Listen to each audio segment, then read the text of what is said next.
ATC, Activism Toward the Church of Jesus Christ of Latter-day Saints.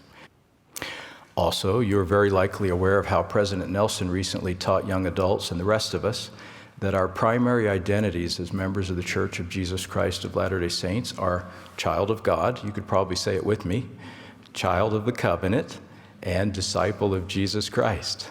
He said that other identifiers can be very important, but none should be elevated above these three. ATC, on the other hand, cleverly plays on cultural identities and seeks to elevate them above all else in the minds and hearts of its followers. It substitutes culturally familiar voices for divine ones. It also tends to increasingly segregate itself from others who think differently, especially the saints, and isolate itself in its own echo chamber, or what Elder Gary E. Stevenson called a spiritual eclipse. Amazingly, even when ATC directly and publicly criticizes an apostle or prophet, it often does not see itself as opposing the kingdom.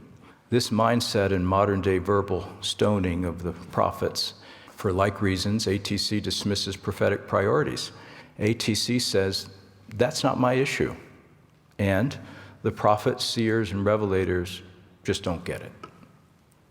Worse, ATC sometimes resents them for emphasizing other than its own issue. It thus misses the Titanic issues of our time.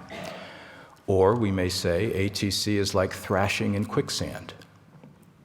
In either analogy, its methods sink the souls and the faith of its followers because, again, this approach undermines the doctrine of Christ.